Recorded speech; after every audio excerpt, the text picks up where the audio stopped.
Hello everybody, welcome back to another video. I'm hoping you guys are all having a fantastic day.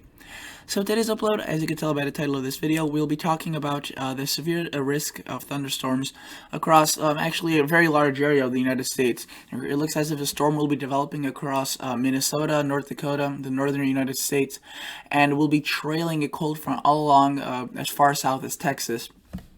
Okay, so definitely a threat for thunderstorms, some large hail, mostly damaging winds. Tornadoes are pretty low threat, but definitely not excluded. So we'll be talking about that. If you are new to this channel, consider subscribing. We are a meteorology channel. I'm a hobbyist, not a meteorologist, but we talk about the weather and we have fun on this channel. So if you'd like to do that, that would be really awesome. And if you're a returning viewer, consider liking the videos. That tells me that you're enjoying the content. So let's get right into this. So the storm that is occurring, it won't be a record-breaking severe outbreak. This is no historic event. It's just a regular event during the summer, if you will. But it definitely needs to be talked about as it's not just the most dangerous events that I guess earn themselves a talking point. It's these events sometimes that could be even more dangerous as people are less prepared. Maybe they're not expecting something, and again, these storms sometimes do overperform, but then again, sometimes they do underperform. So that's important to keep that in mind. So definitely, as we go on in this video, just keep a calm mindset. This isn't this isn't meant to scare you. This is just to give you a little bit of information on this. So notice for today and tonight, this is the convective categorical risks. And basically how this map works, anywhere you see this light green color, that's where thunderstorms are possible. Anywhere you see this marginal, that's where some severe thunderstorms are possible, but not likely. Then we start seeing the yellow where they're definitely possible, these storms. The severe storms, not just thunderstorms, there's a difference. Severe thunderstorms usually have large hail. I don't know the exact qualifications for hail. I think it has to be an inch or larger in diameter, or 3/4 of an inch, which is pretty large. It's ping pong ball sized hail. The winds have to be 70 miles per hour or greater, and the threat of tornadoes. So a severe thunderstorm is way worse than an actual thunderstorm, so it's good that the chances are low, but slight is definitely a possibility. Enhanced is where you start getting an enhanced possibility. You start getting into that area where it could be getting more likely than not of seeing a severe thunderstorm. You can see, thankfully, it's a small area. It's really centered west of Minneapolis, but definitely this could the impacts could be a bit further out of this enhanced area. So notice also a little bit of thunderstorm risk across California. So that's also interesting. We haven't had a lot of rain there, so that would be very nice of them to have some rain. But let's look at each category risk by risk. Tornado, you could see, is really not that high. It's 5%. 2% in the green, but then again, it's 5% is still 5% too high for a tornado, Tornadoes are a force not to be reckoned with, and they are serious storms, serious twisters. So thankfully it is low. We've seen much higher ratings before. You can see it goes up all the way to 60, so this is very low, but the possibility is still there. Notice wind is definitely the highest.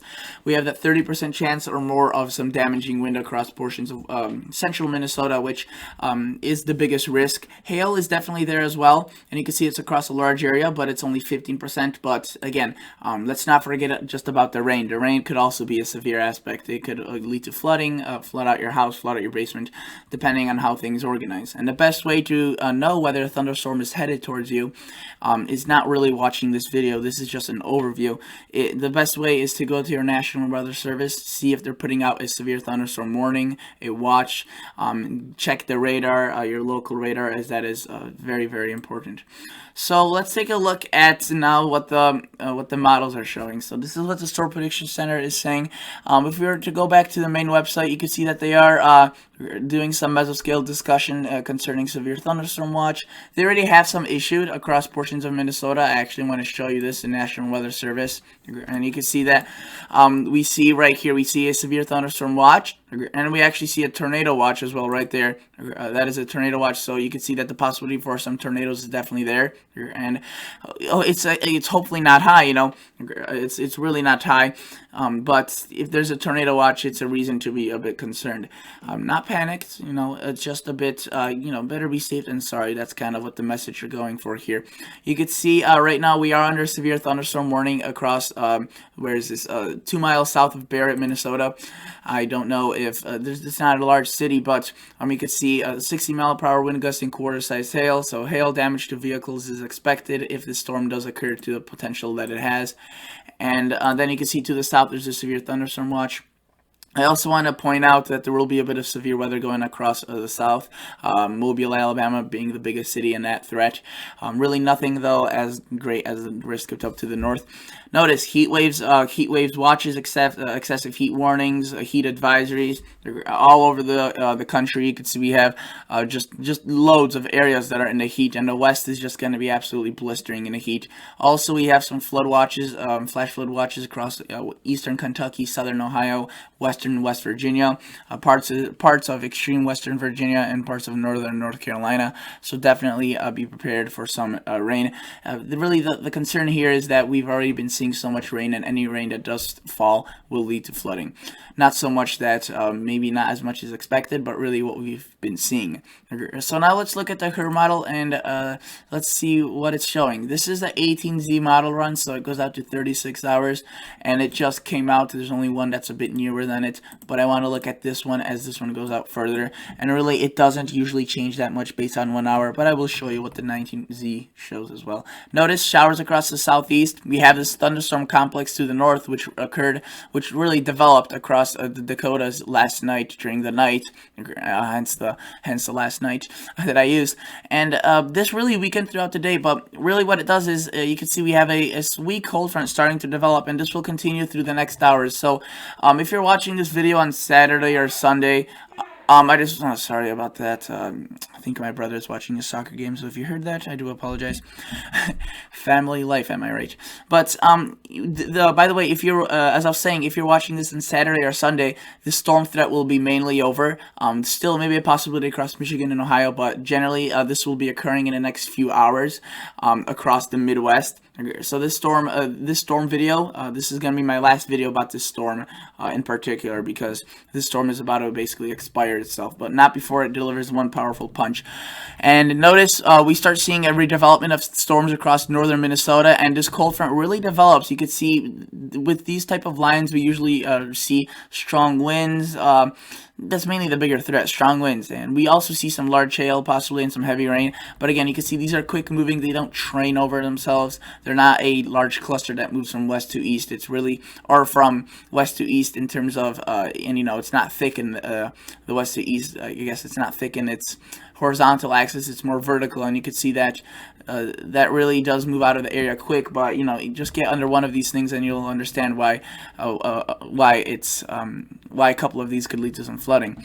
So notice this continues into Iowa, Wisconsin. It's pretty weak at this point, but again, what I want to mention is that the HER model, the HRR model, is really a model that does underestimate these storms, and there definitely will be more activity across the southern United States, Kansas, Nebraska, panhandles of Texas and Oklahoma, except the HER model isn't really showing that, but definitely a threat. Also, if you live in southern Canada, really just western Ontario, the southwestern corner is going to be seeing a lot of this rain as it moves further to the north. This storm will be tracking across Canada, so definitely a bit more of a threat there. And you can see this cold front really is struggling to keep itself together, but again, just these little tiny spots on the map that are shown by the HER model could be very powerful storms. As you move this towards the last hours, you can see still a bit of activity, especially towards Canada, but it really starts weakening and really not much of a concern. We could see a bit of a thunderstorm threat across Colorado and into Kansas tomorrow. A little cluster could develop. That is not really associated with any larger storm, but definitely something to watch for. Notice also the cold front brought by this storm will really kick the storm out of the southeastern United States, so that's definitely good. I want to go backtrack quickly because there is a threat and marginal risk for the southeast right here. It's really small area. It's just really the coastal areas where I'm running my mouse across, and that's basically to do with this cluster that's a bit more organized, and that could definitely lead to a bit of wind. Wind is definitely the biggest threat, but overall, probably heavy rain as well. And you can see this thing still produces showers and thunderstorms, but it slowly is progressing off the coast, so that's definitely some good news. If we were to look at the 19Z Friday model run, it only goes out to 18 hours, but you can see relatively the same information, maybe a bit more organized. It's showing a bit more well organized, so possibly cities like the Quad Cities maybe on watch out, Des Moines, Iowa, and possibly St. Joseph, northern Kansas City may also be concerned for this.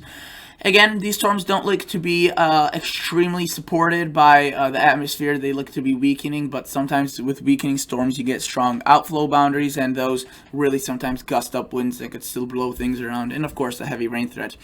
Let's look at the NAM 12KM model.